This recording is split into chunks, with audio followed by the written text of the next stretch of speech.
जुगल sir online classes में आप सभी का स्वागत है। आज हम बात करते हैं राजस्थान के इतिहास और उससे संबंधित जीके की बेसिक क्लास की बात करते हैं। राजस्थान जीके में आप लोग सबसे पहले राजस्थान का बेसिक आप सभी विद्यार्थियों को आना चाहिए, क्योंकि राजस्थान के बेसिक में से कई एग्जामों में 5-5, 7-7, 8-8 क्वेश्चन देखे गए हैं। तो राजस्थान का बेसिक आपको क्लियर होना चाहिए।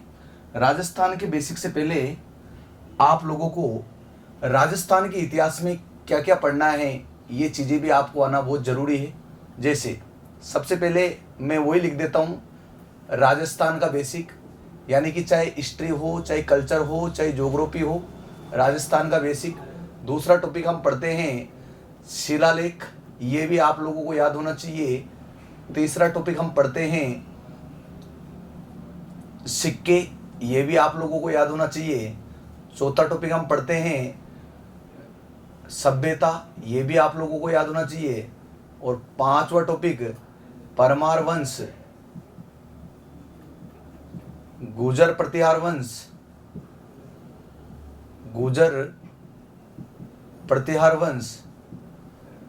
गुहिल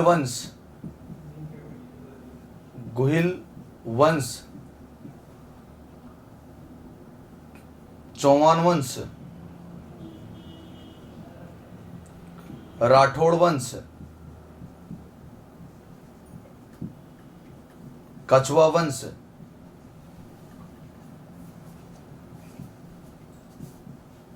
(1857) की क्रांति, किसान आंदोलन,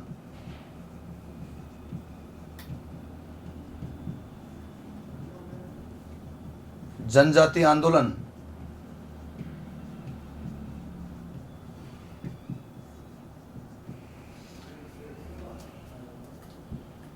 प्रजामंडल आंदोलन,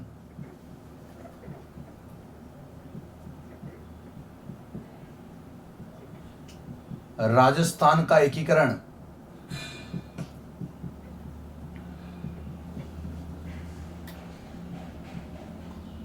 और विविध, जो भी आपके जैसे दया वंश, जाट वंश, अन्य कोई भी चीज़ें आपके बचती है तो उसका विविध में अध्ययन कर लिया जाता है।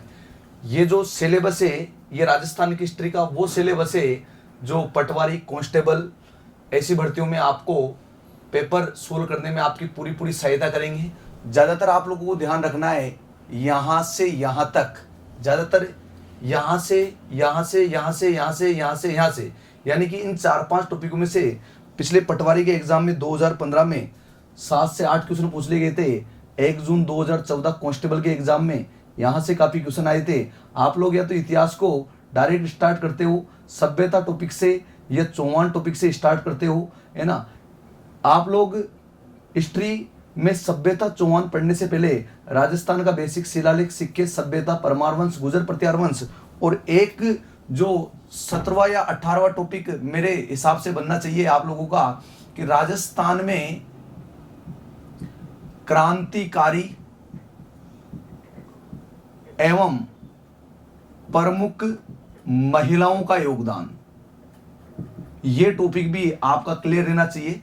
प्रमुख महिलाओं का योगदान इतिहास में, ये टॉपिक भी महत्वपूर्ण होता है।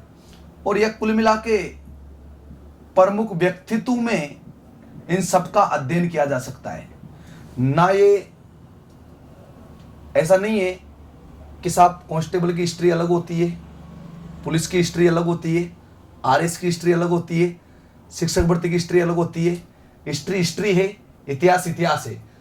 आप सभी का अगर ये सब टॉपिक क्लियर है तो हिस्ट्री में जो आने वाले क्वेश्चन है आप लोग आसानी से सोल्व कर सकते हो। मैं नॉर्मल सी बात है ये आपको बताने के बाद मैं बात करता हूँ, जैसे ये राजस्थान का बेसिक से लगाकर अंत तक आपने टॉपिक देख ले। जैसे राजस्थान का इतिहास, जैसे मैं राकेश सर के द्वारा राजस्थान का इतिहास पढ़ाया जाता है तो मैं समस्त टॉपिक बच्चों के कवर करवाता हूँ। दूसरी चीज़ें आप लोगों को ध्यान रखना है कि सर्वप्रथम में अगर हम राजस्थान के बेसिक टॉपिक की बात करते हैं तो मैं आप लोगों को राजस्थान के बेसिक में कुछ चीजें बताने वाला हूं। जैसे मैं बात करता हूं आप सभी लोगों से कि मैंने एक शब्द उठाया है सावन भादो, फिर लिखा मैंने सावन भादो, फिर लिखा मैंने सावन भादो, फिर लिखा मैंने सावन भादो। चाहो तो आप सब साथ के साथ नोट कर सकते हो, आप सभी को साथ के साथ नोट कर सकते हो। सावन भादो महल राजस्थान में कहीं न कहीं स्थित है। सावन भादो नहर राजस्थान में कहीं न कहीं स्थित है। सावन भादो झील राजस्थान में कहीं न कहीं स्थित है। और सावन भादो कड़ाहियां राजस्थान में कहीं न कहीं स्थित है। आप सभी को ही ध्यान में रखना है कि सावन भादो नहर, सावन भादो महल, सावन भादो झील राजस्थान में कहाँ स्थित है? तो सावन भादो महल राजस्थान में स्थित है डीग भरतपुर में। राजस्थान में सावन भादो नहरे दरा कोटा, सावन भादो झीले माउंट आबू सिरोई, और सावन भादो कड़ाहियां हैं बीकानेर। उसी प्रकार से मैं बेसिक को आगे की ओर बढ़ाता हूं और आप लोगों को बताता हूं कि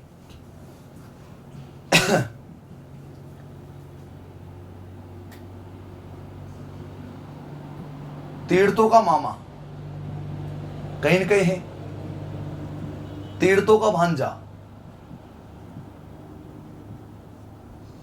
मामा भांजा मंदिर और तीर्थों की नानी। राजस्थान में तीर्थों का मामा है पुष्कर, पुष्कर अजमेर।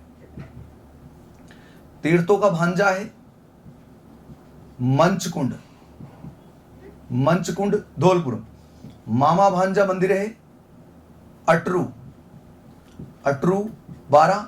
और तीर्थों की नानी है देवयानी, और देवयानी सांबर जयपुर में स्थित है। ये राजस्थान का बेसिक इसी प्रकार से आगे बढ़ता है। और इसी क्रम में मैं राजस्थान के बेसिक को आगे बढ़ाते हुए आप सभी लोगों को एक बार दोहरा देना चाहता हूं। राजस्थान में सावन भादो महल डिग भरतपुर में स्थित है।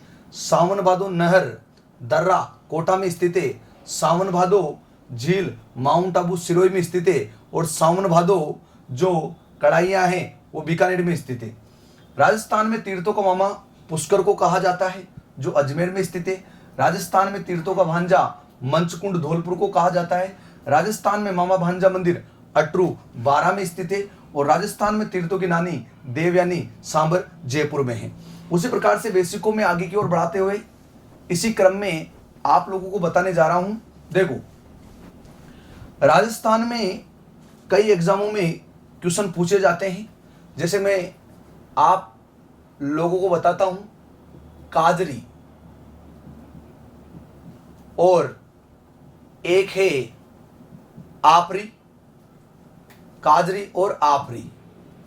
मैं बात करता हूं काजरी एक संस्था है जो जोधपुर में स्थित है। और इस संस्था की स्थापना 1959 में हुई थी। काजरी का प्रमुख कार्य है मिट्टी की जांच करना। यह राजस्थान की एकमात्र संस्था है जो मिट्टी की जांच करती है। कई बार एग्जाम में काजरी का पूरा नाम पूछा गया है।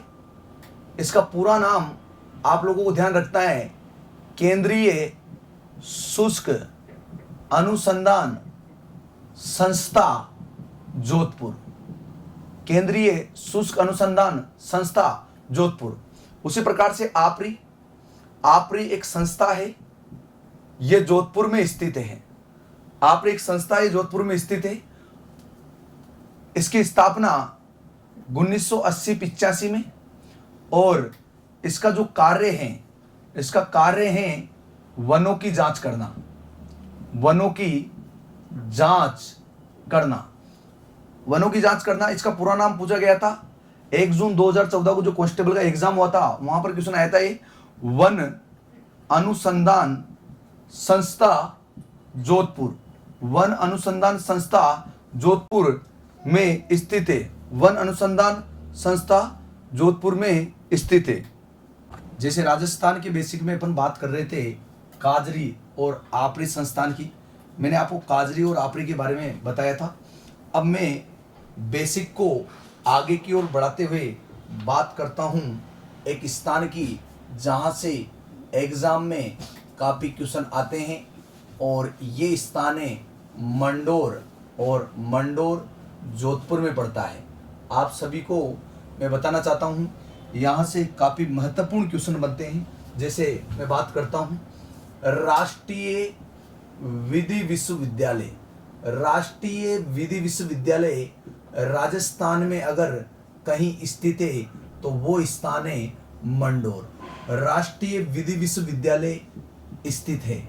बात करता हूँ मंडोर गुर्जर प्रतिहार वंश, गुर्जर प्रतिहार वंश की प्रथम राजधानी मंडोर रही थी। गुर्जर प्रतिहार वंश की प्रथम राजधानी मंडोर रही थी।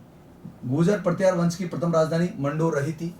बात करता हूं उत्तरी भारत का एकमात्र रावण मंदिर, उत्तरी भारत का एकमात्र रावण मंदिर मंडोर में स्थित है। उत्तरी भारत का एकमात्र रावण मंदिर मंडोर में स्थित है। रावण की चंवरी, रावण की चंवरी मंडोर में स्थित है। रावण की चंवरी मंडोर में स्थित है। रावण की चंवरी मंडोर में स्थित है। यानी कि रावण व मंदोदरी के विवाह का मंडप, रावण व मंदोदरी के विवाह का मंडप आज भी मंडोर में स्थित है, जिसे रावण की चंवरी कहा जाता है। दशहरे को शोक पर्व के रूप में मनाया जाता है। दशहरे को शोक पर्व के रूप में मनाया जाता है। राजस्थान में दशहरे को शोक पर्व के रूप में केवल मंडोर में मनाया जाता है, और ऐसा बताया जाता है कि मंडोर की ओझा जाति के द्वारा दशहरे को शोक पर्व के रूप में मनाते थे। अभी वर्तमान की स्थिति पता नहीं है, लेकिन ओझा जाति के द्वारा दशहरे को शोक पर्व के रूप में पहले मनाया जाता था। 33 करोड़ देवी देवताओं की सौल या चबूतरा मंडोर में स्थित है। मंडोर में स्थित है। 33 करोड़ देवी देवताओं की साल या चबूतरा मंडोर में स्थित है। जोधपुर के राठौड़ वंश के राजाओं की छत्रियां मंडोर में स्थित है।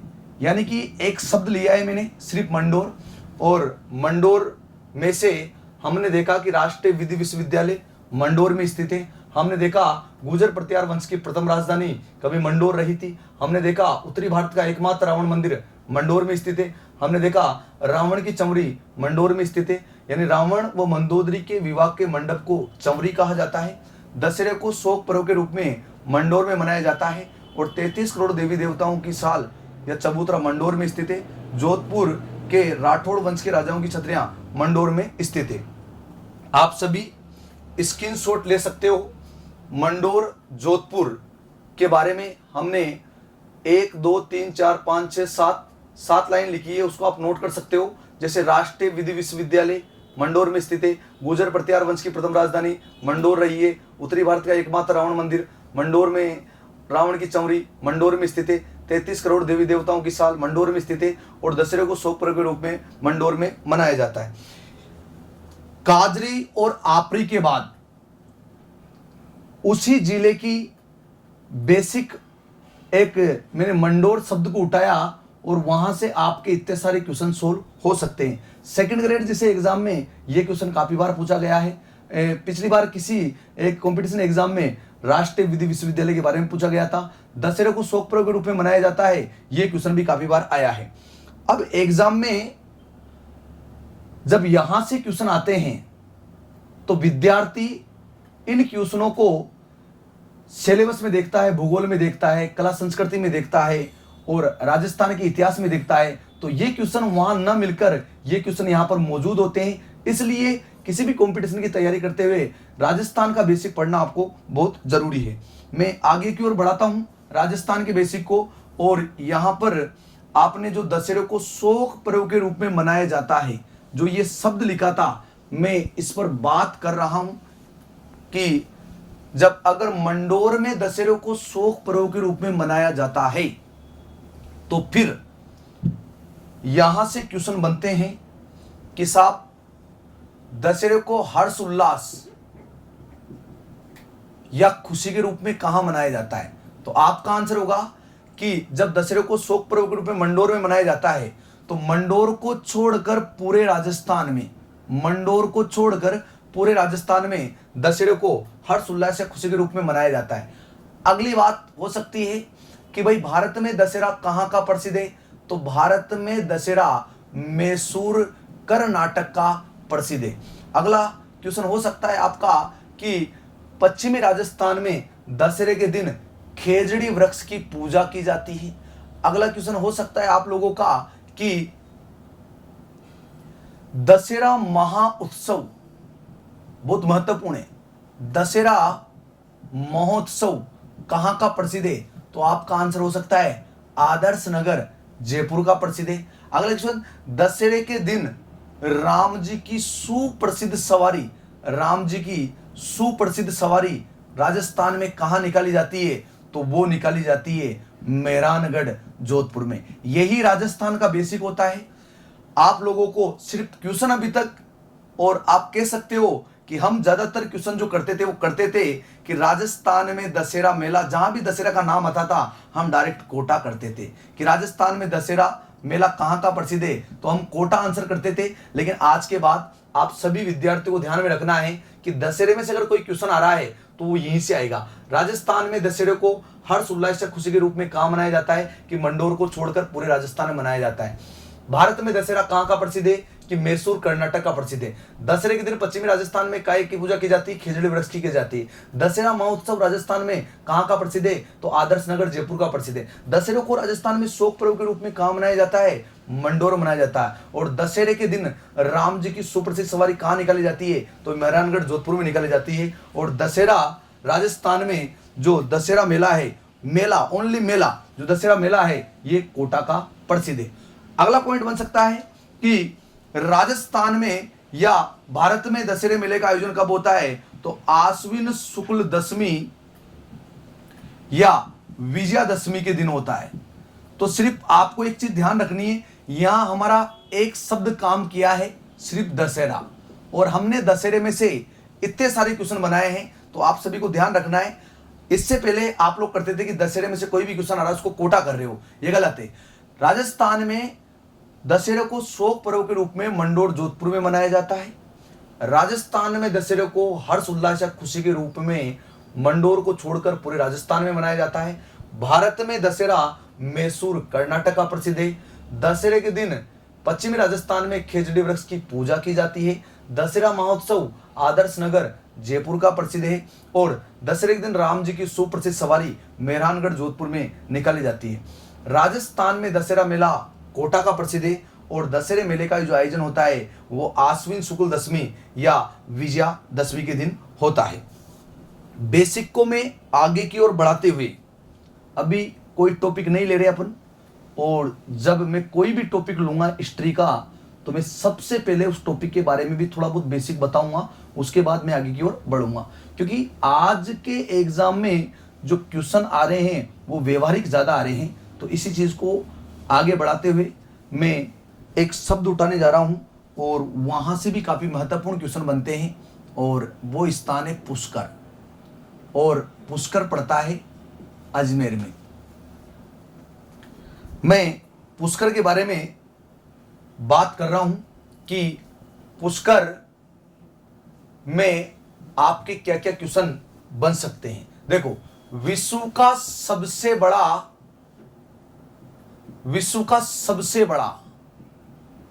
ब्रह्मा मंदिर, विश्व का सबसे बड़ा ब्रह्मा मंदिर यह पुष्कर में है। बात करता हूं कि सावित्री जी का मंदिर यह भी पुष्कर में है। बात करता हूं रंगनाथ जी का मंदिर यह भी पुष्कर में है। बात करता हूं आदिवरा मंदिर यह भी पुष्कर में है। आदिवरा मंदिर यह भी पुष्कर में है। कुल मिला के कह सकता हूं ये सभी मंदिर पुष्कर झील के किनारे स्थित है। ये सभी मंदिर पुष्कर में स्थित है। इस कारण पुष्कर झील राजस्थान की पवित्र झील है। पवित्र झील है तभी तो इतना बड़ा काम हुआ। विश्वामित्र ने पुष्कर झील के किनारे बैठकर गायत्री मंत्र की रचना की और गायत्री मंत्र में टोटल 24 अक्षर है। और ये क्वेश्चन पिछली बार किसी न किसी एग्जाम में पूछा गया है कि गायत्री मंत्र में कुल कितने अक्षर है। 24 अक्षर है। गायत्री मंत्र पुष्कर में लिखा गया और विश्वामित्र के द्वारा लिखा गया। और गायत्री मंत्र 3 पालियों में जमा है जिनमें 8-8 शब्द हैं। तो 8 तिया 24, यानी गायत्री मंत्र में टोटल 24 अक्षर है। अगर पुष्कर पवित्र नहीं होता तो इतना बड़ा काम नहीं होता।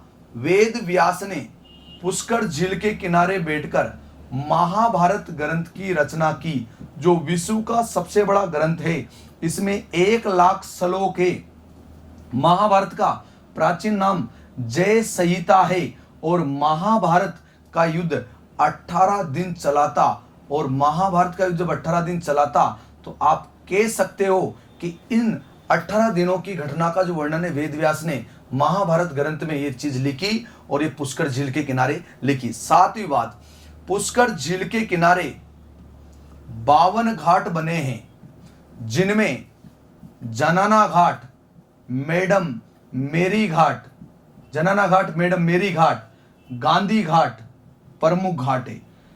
आप कह सकते हो 1948 में महात्मा गांधी यानी हमारे राष्ट्रपिता महात्मा गांधी की अस्थियों का विसर्जन भी पुष्कर झील में किया गया। आप कह सकते हो रुद्राणी या आत्मप्रभा नामक महिला रोज पुष्कर झील के किनारे 1000 दीपक लगाती थी अपने कुलदेवता हर्षनाथ शिवजी के नाम पर। आप कह सकते हो कि पुष्कर का मेला राजस्थान का सबसे बड़ा पशु मेला है जिसका आयोजन कार्तिक पूर्णिमा को होता है। पुष्कर का मेला राजस्थान का रंगीन मेला भी कहलाता है।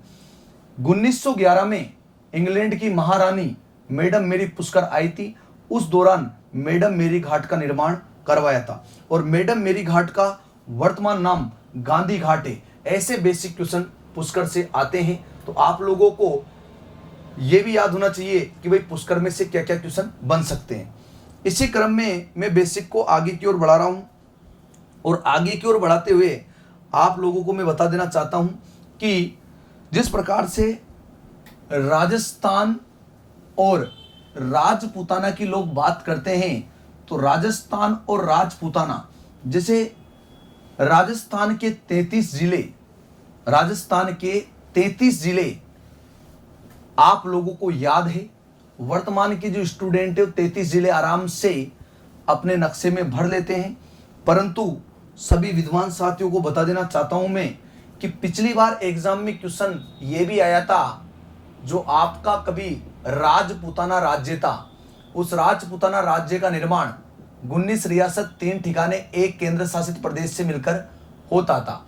यहां से पिछली बार आरएस में भी एक क्वेश्चन आया था और वो क्वेश्चन आया था कि द्वितीय चरण में किस रियासत का विलय नहीं हुआ था। तो फिर आपको राजस्थान के जिस प्रकार से प्रत्येक जिले आपको याद है तो उसी प्रकार से आपको राजपूताना की रियासत भी याद होना चाहिए, क्योंकि राजस्थान के 33 जिले हर कोई बता सकता है, लेकिन राजपूताना का निर्माण किस किस से मिलकर होता था ये चीज भी आपको याद होना बहुत जरूरी है। तो मैं आज आपको बेसिक में बताने जा रहा हूं राजपूताना की 19 रियासत।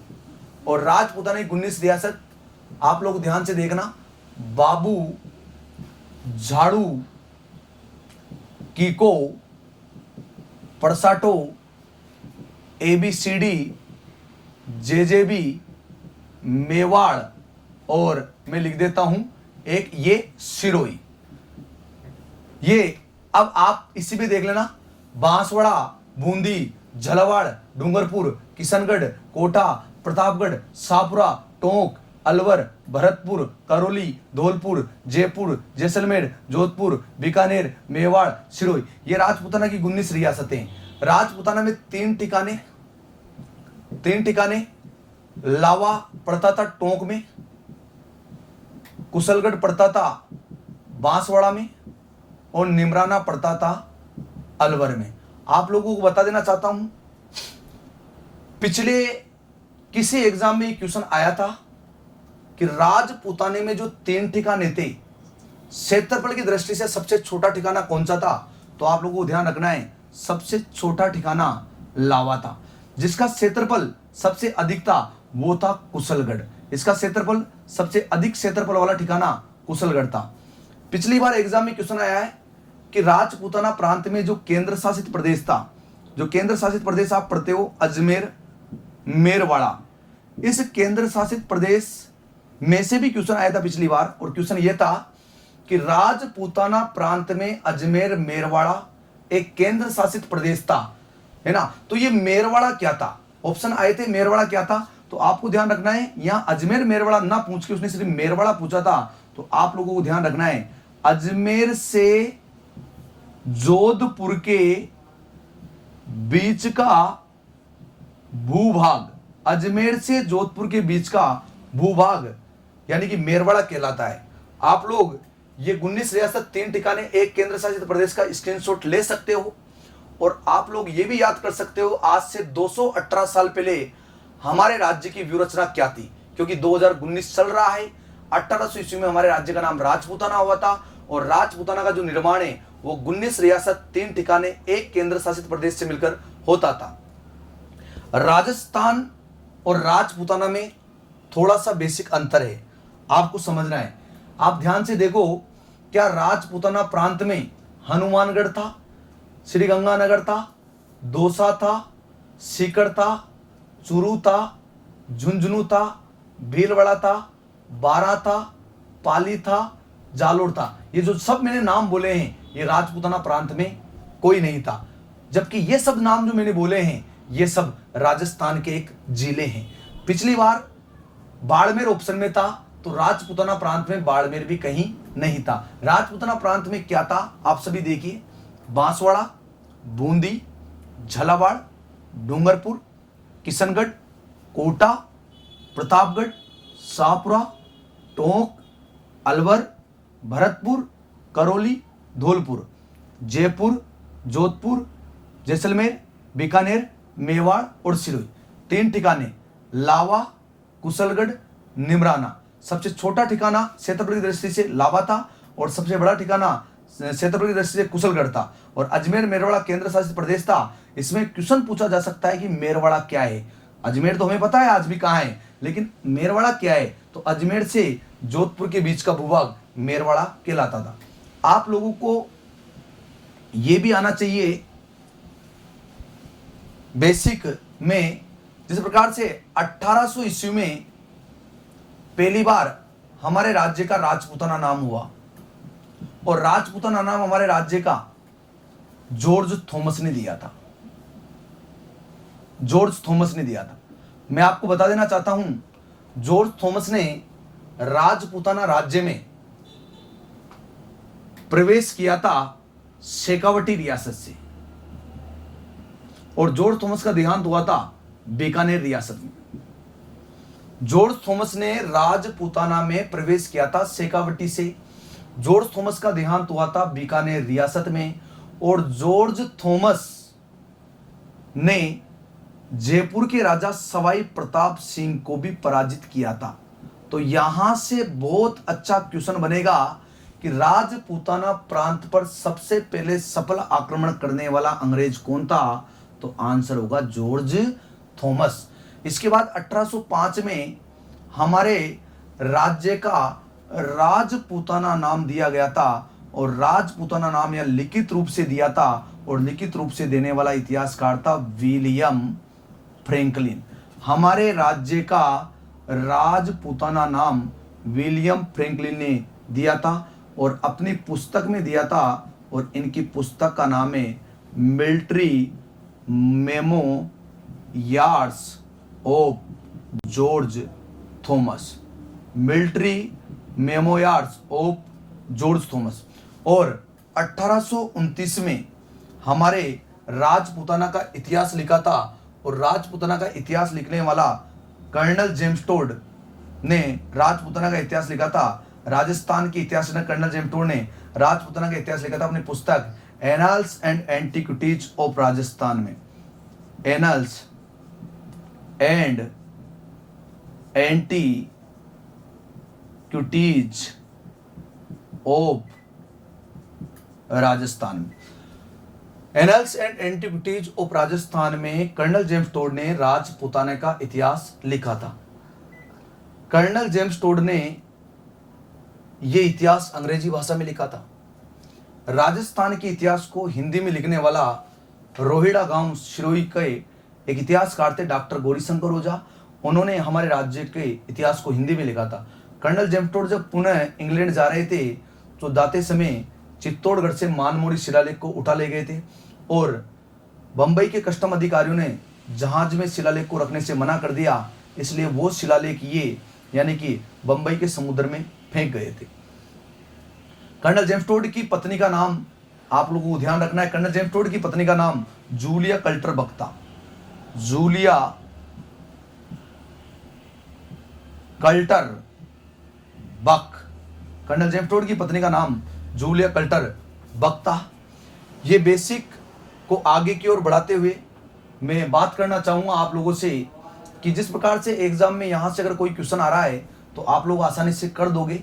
अब मैं हिस्ट्री का पहला टॉपिक आप लोगों को बताने जा रहा हूँ, और पहले टॉपिक में मैं आप लोगों से बात कर रहा हूँ राजस्थान के इतिहास के महत्वपूर्ण युद्ध, और मैं प्रत्येक युद्ध की आपसे चर्चा करूँगा, और प्रत्येक युद्ध की चर्चा करने के बाद आप लोगों को इतना अनुभव हो जाएगा कि राजस्थान के राजपूताना प्रांत में जो युद्ध लड़े गए थे वो किस किस के मध्य कौन कौन सा युद्ध हुआ था और उसमें कौन कौन विजय रहे थे।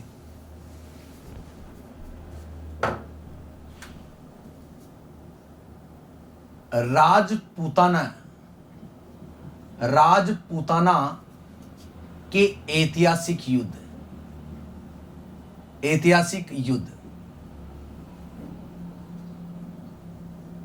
बात करता हूं। सबसे पहले मैं 1191 और 1192 युद्ध हुए थे, तराइन के युद्ध। ये तराइन का प्रथम युद्ध था, ये तराइन का द्वितीय युद्ध था। युद्ध में भाग लेने वाले सैम शासक थे, एक तरफ था पृथ्वीराज चौहान तृतीय, और दूसरी तरफ युद्ध में भाग लेने वाले जो थे वो गजनी के राजा थे, और उनका नाम था मोहम्मद गोरी। पृथ्वीराज चौहान और मोहम्मद गोरी के मध्य यानी जो करनाल जिला हरियाणा में ये युद्ध हुए थे, और इन युद्धों की वजह मैं आप लोगों को बता देना चाहता हूं। देखो, युद्धों की वजह थी पृथ्वीराज चौहान जब भारत का सम्राट था, भारत का अंतिम हिंदू सम्राट था ये पृथ्वीराज चौहान। इसके बाद भारत में हमेशा के लिए मुस्लिम साम्राज्य की स्थापना हो गई थी। पृथ्वीराज चौहान का अजमेर से लगाकर दिल्ली तक अधिकार था। मोहम्मद गोरी भारत में पहली बार 1175 में प्रयास करता है और मुल्तान पर आक्रमण करता है। उसके बाद 1178 में गुजरात पर भी आक्रमण करता है। गुजरात पर आक्रमण करने के बाद मोहम्मद गोरी आगे की ओर बढ़ता है, और मोहम्मद गोरी तबर हिंद बोलो या भटिंडा बोलो, तबर हिंद या भटिंडा पर अधिकार कर लेता है। इस बात को लेकर पृथ्वीराज चौहान और मोहम्मद गोरी के मध्य विवाद हो जाता है। तो 1191 में तराइन का प्रथम युद्ध लड़ा जाता है करनाल जिला हरियाणा, पृथ्वीराज चौहान और मोहम्मद गोरी के मध्य। मोहम्मद गोरी को पृथ्वीराज चौहान बुरी तरह से पराजित करता है। हालांकि पृथ्वीराज रासो ग्रंथ के अनुसार ऐसा भी बताया गया है कि मोहम्मद गोरी को खुद पृथ्वीराज चौहान ने 21 बार पराजित किया है। हमीर महाकाव्य ग्रंथ के अनुसार भी बताया जाता है कि 7 बार पराजित किया है। लेकिन 1192 में पुनः जो तराइन का द्वितीय युद्ध होता है उसमें मोहम्मद गोरी पृथ्वीराज चौहान से जीत जाता है। मोहम्मद गोरी क्यों जीता, पृथ्वीराज चौहान क्यों हारा, हजार कारण हैं, हजार बातें राइटरों ने अलग अलग प्रकार से घुमा फिरा के बताई हैं। पृथ्वीराज रासो ग्रंथ में भी इसका वर्णन मिलता है और ऐसा बताया गया है कि जब भारत पर मोहम्मद गोरी आक्रमण कर रहा था गुजरात पर, तो उस समय पृथ्वीराज चौहान गुजरात के राजा के साथ देने नहीं गए थे। और दूसरी बात बताई थी कि पृथ्वीराज चौहान ने दिग्विजय की नीति का प्रयोग किया था और अड़ोसी पड़ोसी सभी राजाओं से दुश्मनी मोल ले ली थी। और खास करके पृथ्वीराज चौहान ने संयोगिता नामक जो लड़की थी उससे प्रेम किया और कन्नौज के राजा जयचंद गढ़वाल उनके पिता थे संयोगिता के। तो संयोगिता को पृथ्वीराज चौहान कन्नौज के राजा की आंखों के सामने उठा के ले आए थे। तो पृथ्वीराज चौहान ने उनकी इनडायरेक्ट रूप से बेइज्जती कर दी थी। तो वो अपनी इज्जत का बदला लेना चाहते थे, इसलिए खुद मोहम्मद गोरी को उन्हें बुलाया था। बिना योजना के पृथ्वीराज चौहान ने यह युद्ध किया था। 6 दिन तक तराइन के मैदान में संधि की खुशियां मनाई थी। मोहम्मद गोरी का झूठा संधि प्रस्ताव था। तो कई कारण है पृथ्वीराज चौहान के हारने के। जब अपन अजमेर का इतिहास पढ़ेंगे तो वहां पर मैं आपको डिटेल से बताऊंगा कि आखिरकार पृथ्वीराज चौहान कैसे हारा था। इसके बाद अपन बात करते हैं आगे को बताते हैं 1194 में एक युद्ध हुआ था चंदावर का युद्ध। और चंदावर के युद्ध में आप लोगों को ध्यान रखना है कि चंदावर का युद्ध लड़ा किसने था, तो वही गोरी वर्सेज जयचंद गढ़वाल। और जयचंद गढ़वाल ये वही है जो गोरी का साथ दिया था। और गोरी का साथ दिया था तराइन के द्वितीय युद्ध में। खुद पृथ्वीराज चौहान को जयचंद गढ़वाल ने बंदी बनवाया था, धोखा करवाया था। और गोरी ने सोचा कि जब ये अपने दामाद के साथ गद्दारी कर सकता है तो फिर अपने साथ क्यों नहीं कर सकता। इसलिए 1194 में चंदावर का युद्ध यूपी में हुआ था। इस युद्ध में गोरी ने जयचंद गढ़वाल की हत्या कर दी। और यहां से फिर इतिहास में एक परिवर्तन आता है। जो जयचंद गढ़वाल के वंशज था, जो गढ़वाल वंश था, ये गढ़वाल वंश कन्नौज को छोड़ आया। और कन्नौज को छोड़ आया और मरु प्रदेश में आ गया था। और मरु प्रदेश में इसी जयचंद गढ़वाल का भतीजा था राव सिया। और राव सिया ने जोधपुर में राठौड़ वंश की स्थापना की थी। तो गढ़वाल वंश का बदला हुआ नाम था यानी कि राठौड़ वंश। बहुत सारे इतिहासकार बताते हैं कि राष्ट्रकूट सबसे राठौर बना है, लेकिन जयचंद गढ़वाल का भतीजा था, जाहिर सी बात है तो ये गढ़वाल वंशी होगा। उसके बाद जो युद्ध लड़ा गया था वो युद्ध लड़ा गया था आप लोग बताते 1301 में। और राजस्थान के इतिहास का युद्ध हुआ था रणथंबोर का युद्ध। रणथंबोर का युद्ध जो लड़ा गया था 1301 में, वो रणथंबोर के राजा हम्मीरदेव चौहान और अलाउद्दीन खिलजी के मध्य हुआ था, जहां पर हम्मीरदेव चौहान अपने सेनापति रणमल रतिपाल के विश्वासघात के कारण मारे गए थे। हम्मीर की पत्नी रंगा देवी ने राजस्थान का प्रथम जल जोहर या उसकी बेटी देवल देवी साथ थी, तो राजस्थान का प्रथम जल जोहर या राजस्थान का प्रथम शाखा रणथंबोर के किले में हुआ था। राजस्थान के इतिहास के युद्धों को आगे की ओर बढ़ाते हुए 1303 में एक महत्वपूर्ण युद्ध हुआ था, बोला जाता चित्तौड़गढ़ का प्रथम युद्ध। और चित्तौड़गढ़ का प्रथम युद्ध यह हुआ था यानी कि अलाउद्दीन खिलजी वर्सेज रतन सिंह, रावल रतन सिंह। और रावल रतन सिंह की पत्नी पद्मनी को पाने के लिए अलाउद्दीन खिलजी ने चित्तौड़गढ़ पर आक्रमण किया था, और जिसमें रतन सिंह उसके सेनापति गोरा बादल लड़ते वीरगति प्राप्त हुई थी। अलाउद्दीन खिलजी ने चित्तौड़ को जीता था, हालांकि रानी पद्मनी ने यहां पर साका किया था। और अलाउद्दीन खिलजी ने चित्तौड़ को जीतने के बाद चित्तौड़ का नाम रख दिया था खिजराबाद। खिजराबाद। इसी क्रम में 1308 में सिवाना का युद्ध हुआ था और सिवाना के युद्ध में वहां का शासक था उस समय सातल देव, और सातल देव को मौत के घाट उतारने वाले भी अलाउद्दीन खिलजी थे।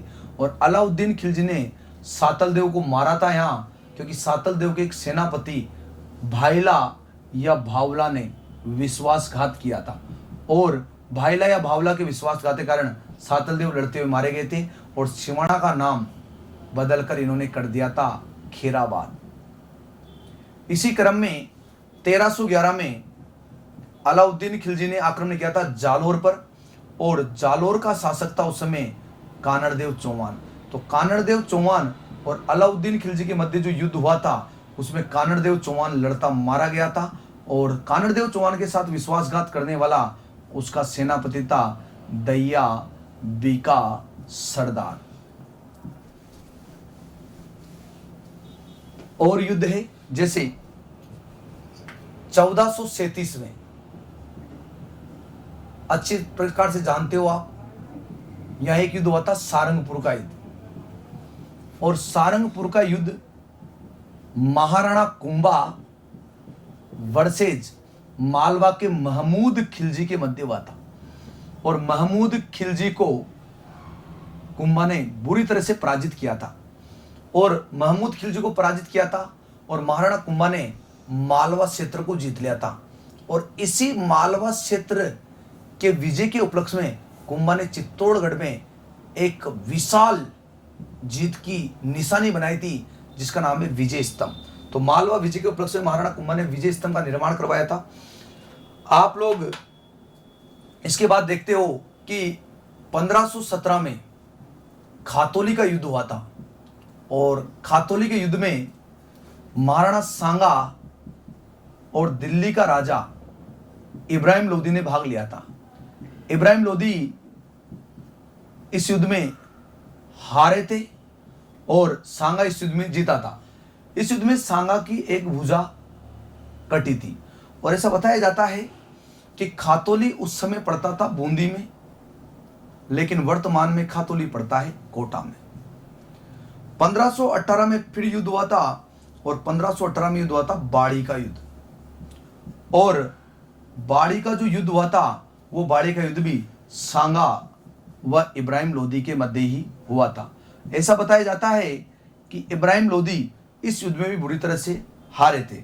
और 1519 में जो युद्ध हुआ था वो गागरोन का युद्ध हुआ था, और ऐसा बताया जाता है कि गागरोन के युद्ध में सांगा ने मालवा के महमूद खिलजी सेकंड को पराजित किया था। महमूद खिलजी सेकंड को पराजित किया था। और इसी क्रम में बताया जाता है कि इब्राहिम लोदी के दो सेनापति आलम खां लोदी और दौलत खां लोदी, ये दोनों बाबर को निमंत्रण देते हैं।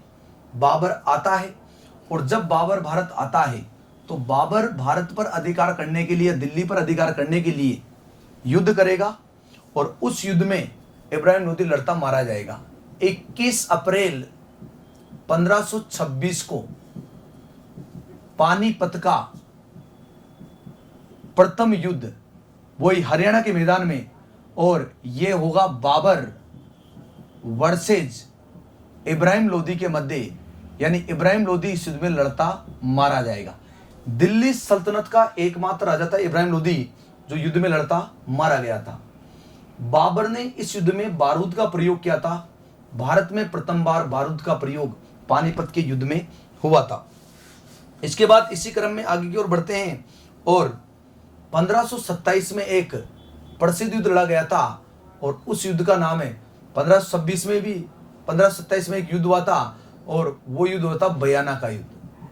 बयाना का युद्ध भरतपुर में हुआ था, और बयाना का युद्ध लड़ने वाली थी, एक तरफ थी बाबर की सेना और एक तरफ थी सांगा की सेना, और ये सेनाओं में युद्ध हुआ था। और इस युद्ध में सांगा की सेना विजय रही थी और बाबर की सेना हार गई थी। बाबर ने बयाना का युद्ध का बदला लेने के लिए एक प्रसिद्ध युद्ध लड़ा था, वो था खानवा का युद्ध।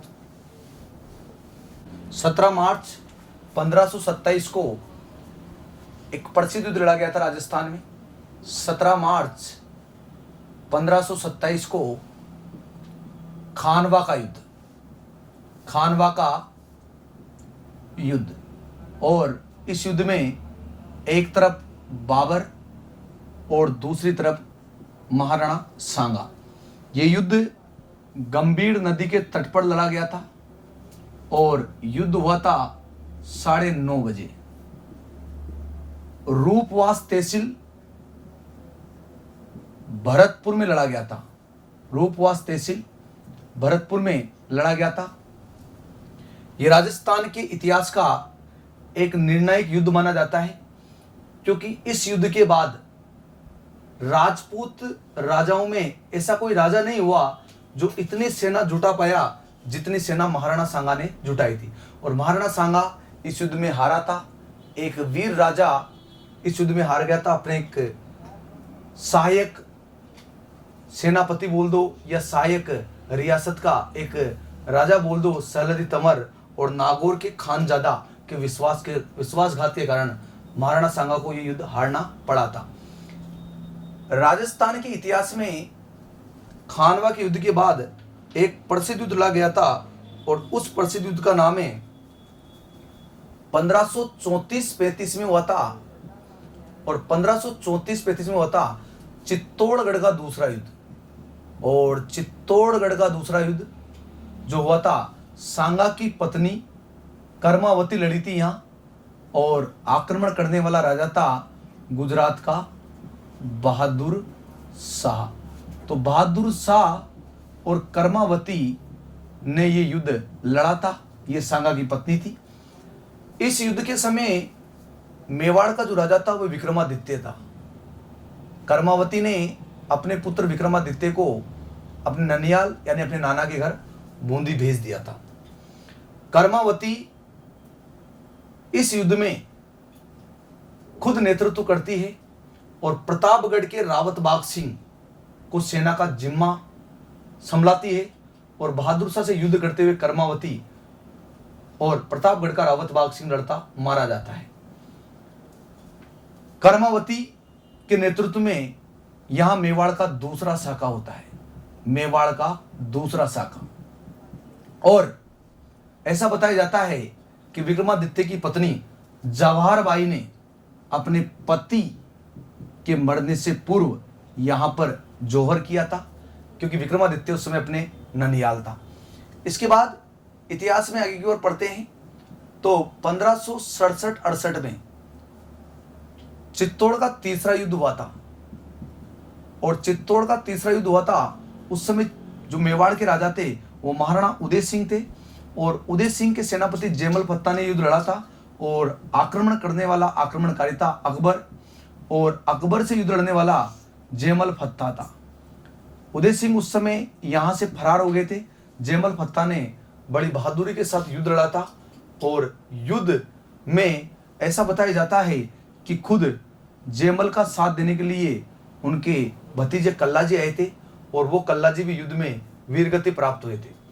इतिहास में आगे को बढ़ते हैं तो 1541 में एक युद्ध हुआ था, पाहेबा का युद्ध। पाहेबा का युद्ध गंगानगर में लड़ा गया था।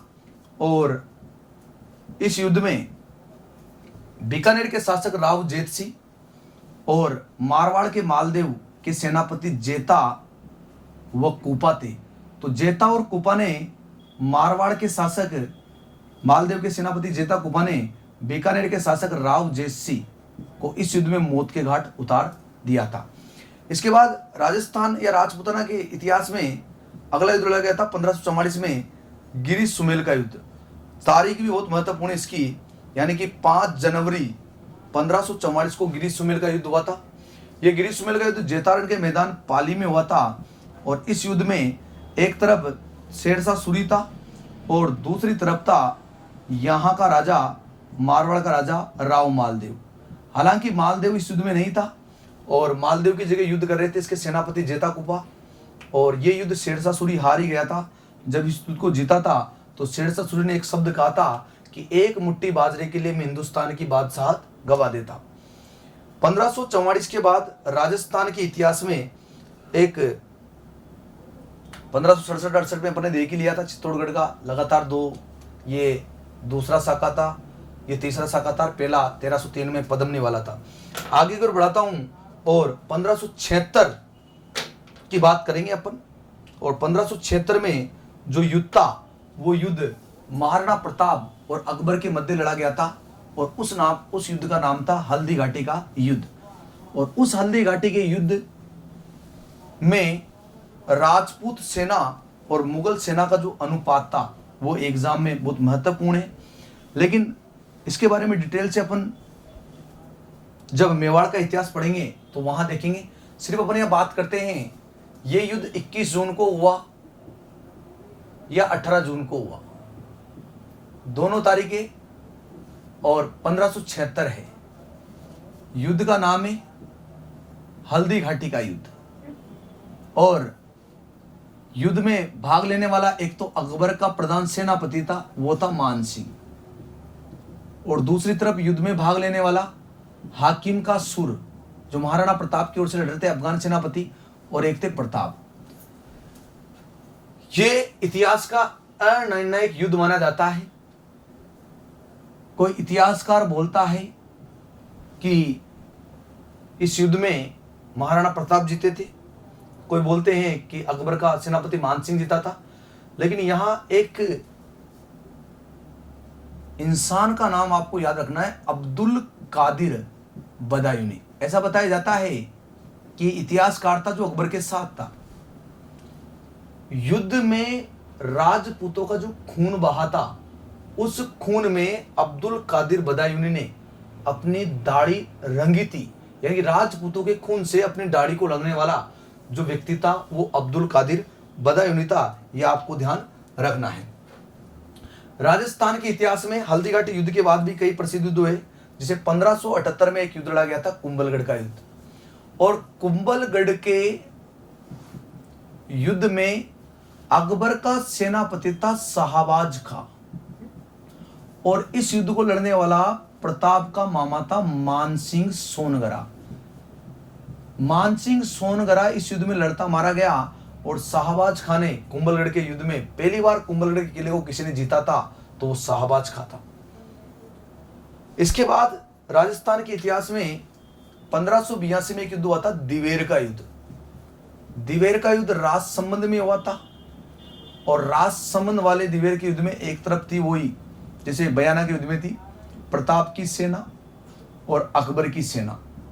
एक तरफ प्रताप की सेना थी, एक तरफ अकबर की सेना थी, और यह प्रताप की सेना जीत जाती है और अकबर की सेना ये युद्ध हार जाती है।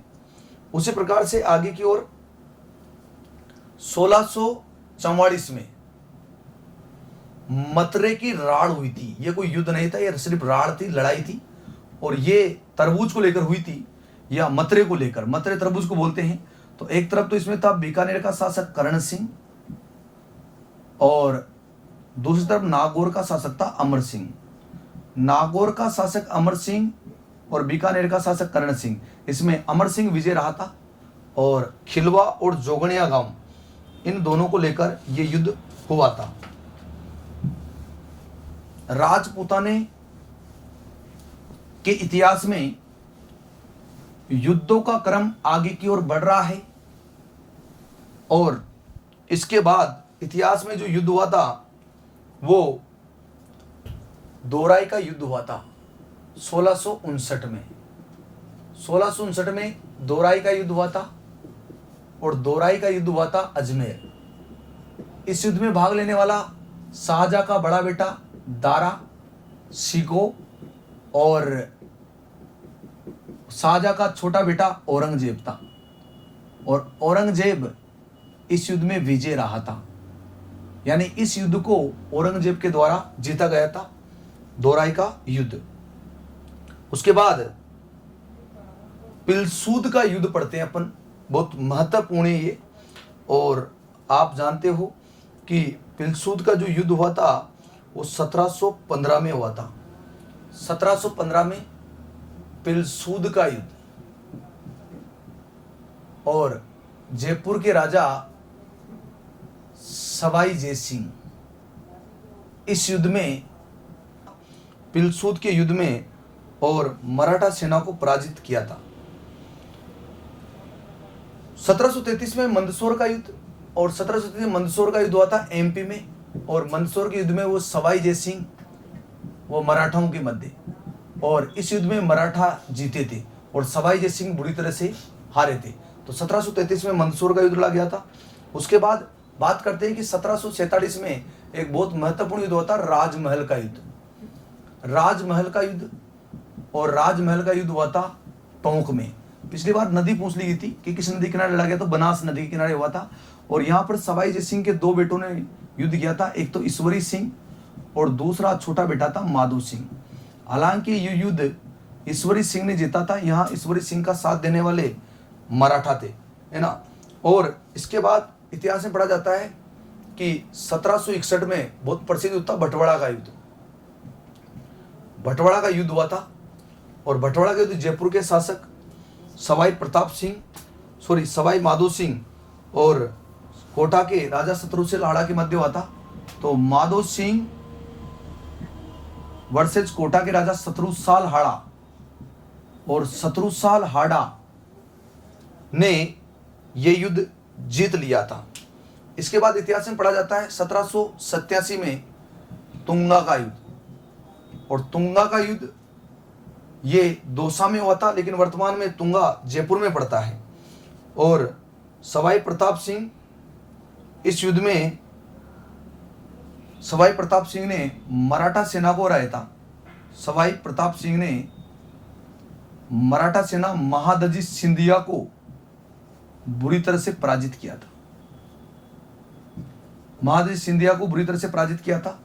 तो 1715 में पिलसुत का सवाई जयसिंह मराठाओं के मध्य, 1733 में मंदसौर का युद्ध सवाई जयसिंह और मराठाओं के मध्य, 1747 में राजमहल का युद्ध टोंक बनास नदी किनारे लड़ा गया था। तो राजस्थान के या राजपूताना के इतिहास में ये प्रसिद्ध युद्ध हुए थे। इनको आगे की ओर बढ़ाते हुए मैं आप लोगों को बताना चाहता हूं कि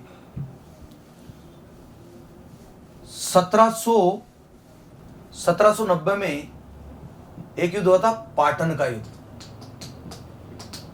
मराठा और वही जयपुर के शासक के मध्य, प्रताप सिंह के मध्य, जिसमें प्रताप सिंह की सेना या जयपुर की सेना बुरी तरह से हारी थी।